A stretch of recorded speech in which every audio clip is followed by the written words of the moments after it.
Olá, meu nome é Nayara e este é mais um Ordem do Dia. Quem joga melhor? Ordem do dia. E o tema de hoje é regularização fundiária. No dia 19 de maio, chegou ao fim o prazo para que o Congresso votasse a medida provisória número 910. Essa MP, publicada ainda em 2019, no dia 10 de dezembro, trazia novas regras para a regularização fundiária no país. A medida, então, perdeu a eficácia, já que ela não foi votada para que se convertesse em uma lei. Mas o deputado Zé Silva, do Solidariedade de Minas Gerais, apresentou um projeto de lei com propostas similares às do relatório que ele mesmo havia elaborado para a MP 910. Nesta edição, vamos ouvir a Luber Kátia de Oliveira Neto, diretora de aposentados do Sindicato Nacional dos Peritos Federais Agrários, o SINDPFA. A Luber é engenheira agrônoma, mestre em desenvolvimento regional e meio ambiente e é perita federal agrária do INCRA desde 2006. Ela já passou pelo programa Terra Legal e vive a temática da regularização fundiária no dia a dia. Para detalhar essa proposta do governo e aprofundar o debate a respeito da regularização fundiária, hoje contamos com a participação do Guilherme Barros, integrante da Meta Política. O Guilherme atua em marketing digital e é graduando em gestão do agronegócio. Guilherme, quais eram os principais pontos tratados na MP 910? Olá, Nayara. Queria começar agradecendo pela oportunidade de falar pela primeira vez no podcast da Meta Política, principalmente por se tratar de um tema tão relevante não só para o meio agrário, mas para toda a sociedade.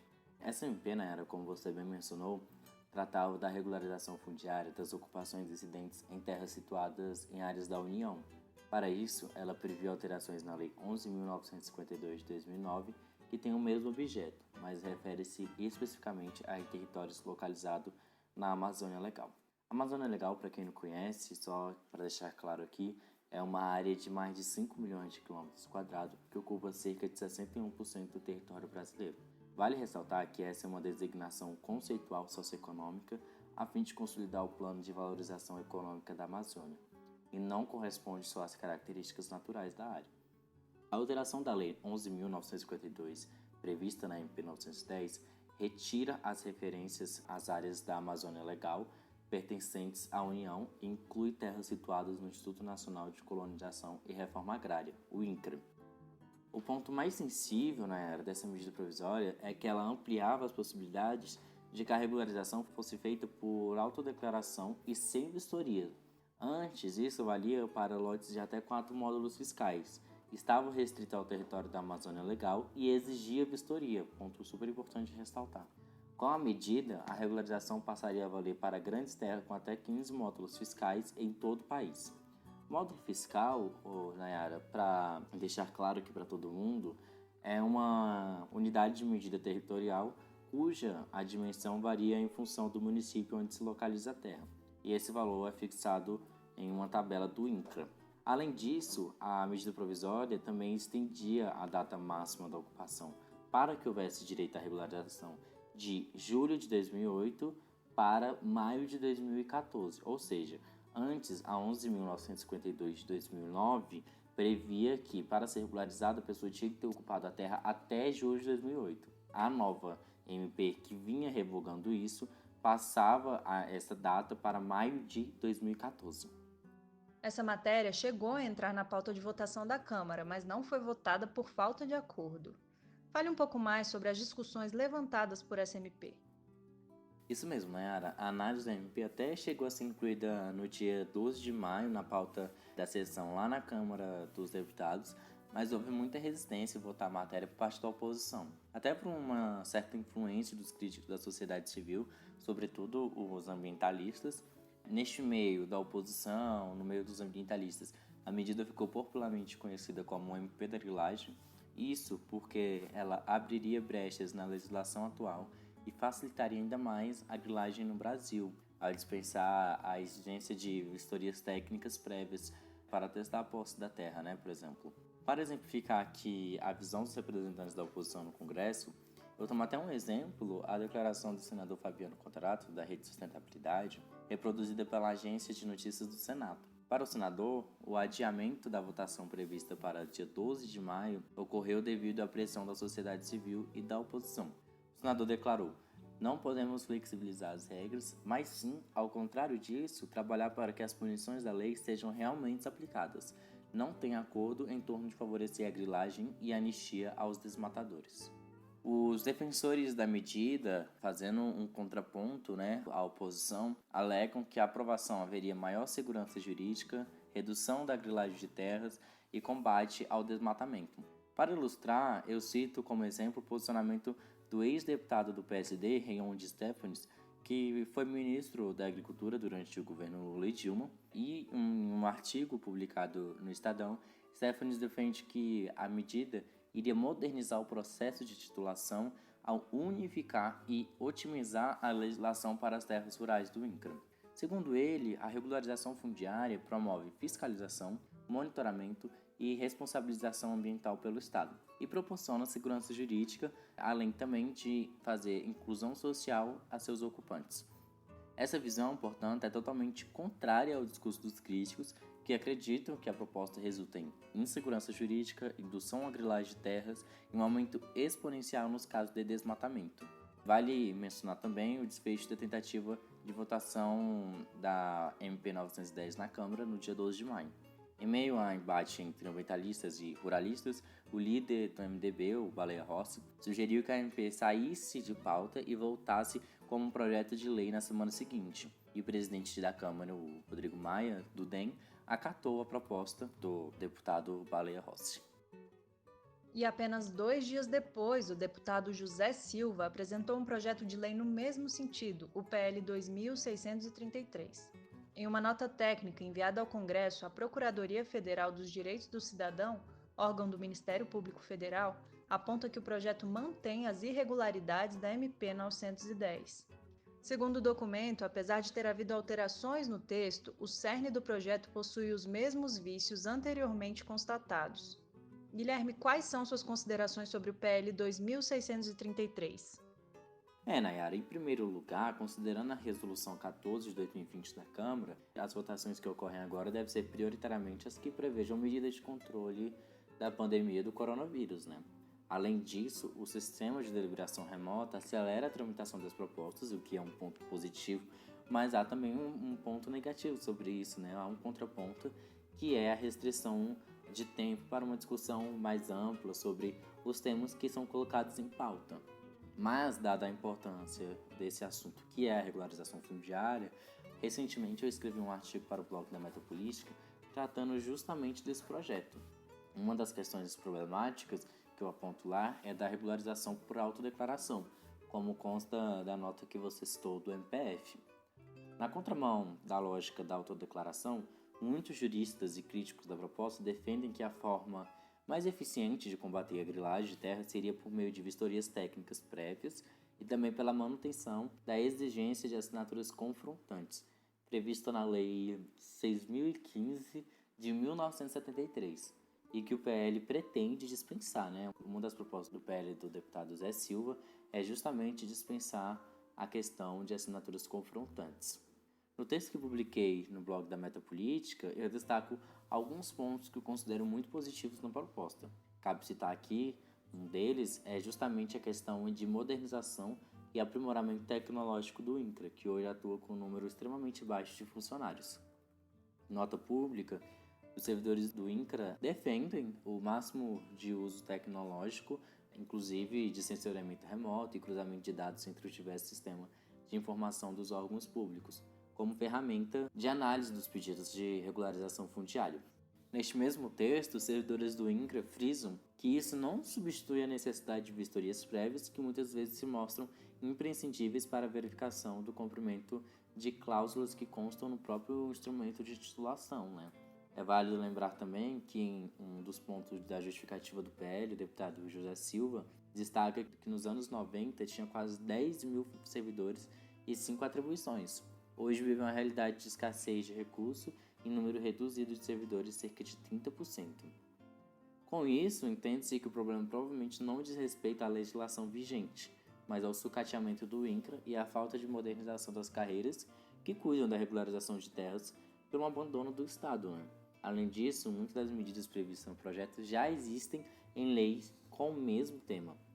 Então, tem-se a impressão de que essas práticas de flexibilização da regularização fundiária recorrente, né, desmoralizam o Estado e dão vitória para os pequenos e grandes grileiros, pois fica mais claro que a tentativa é de fazer com que atos ilegais se tornem juridicamente legais, e aí juridicamente entre aspas, né? A modernização das carreiras fiscalizatórias, portanto, permitiria que tão importante política pública que é a regularização fundiária não fosse apenas uma mera premiação a grileiros. O texto intitulado Regularização Fundiária, que o Guilherme escreveu para o blog da Meta Política, vai estar na descrição deste episódio.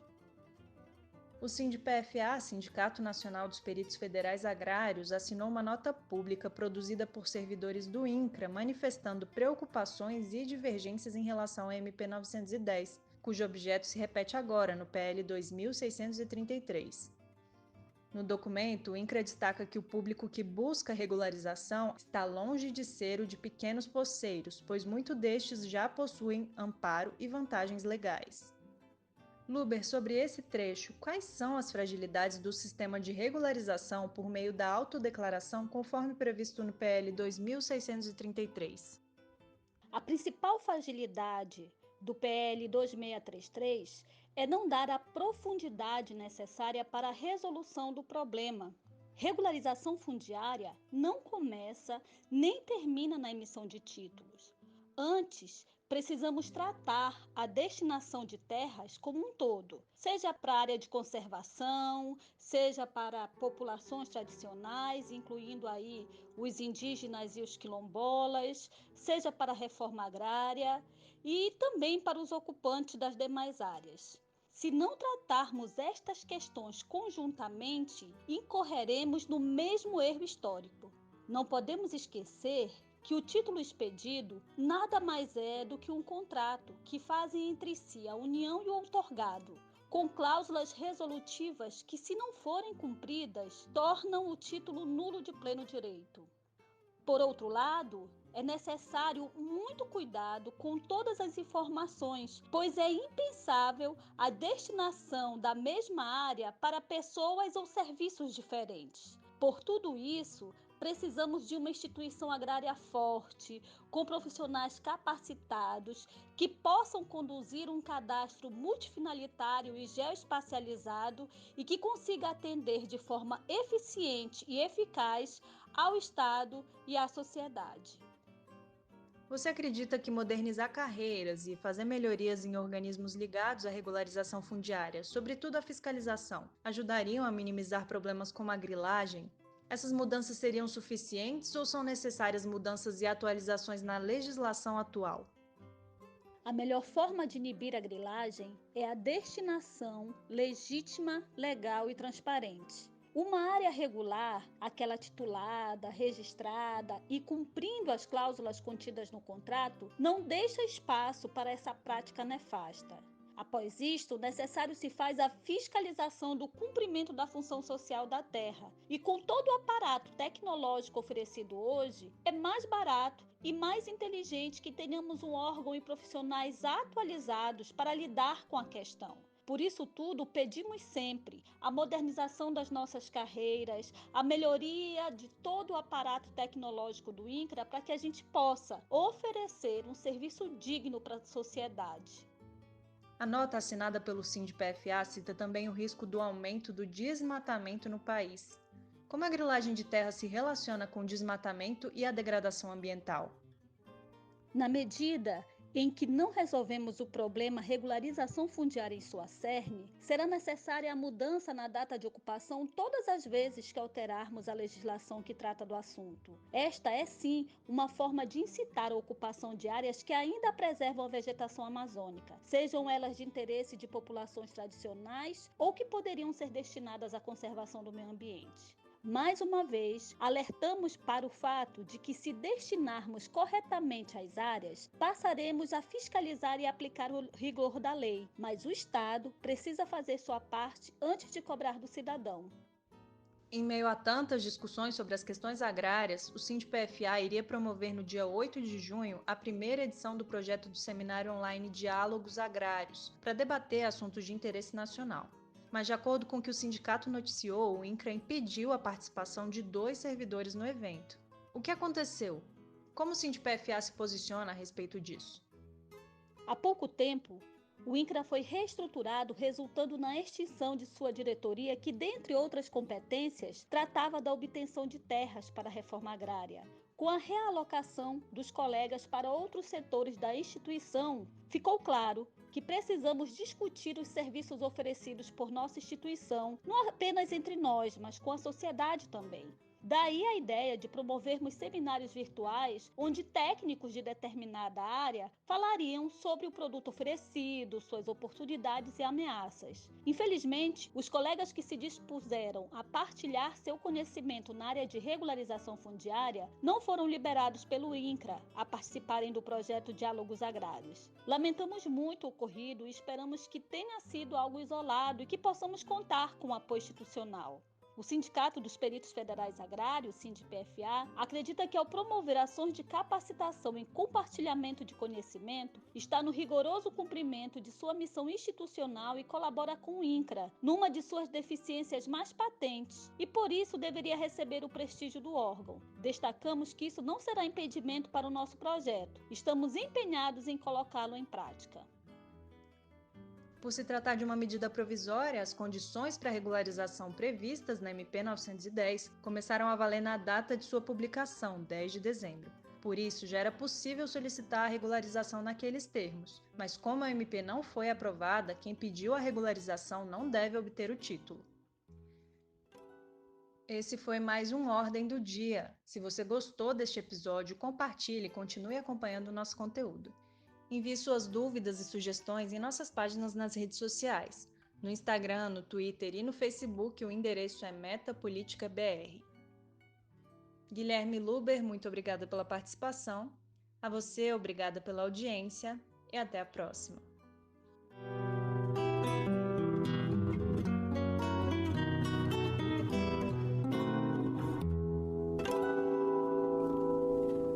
Com os meus agradecimentos, está encerrada a sessão.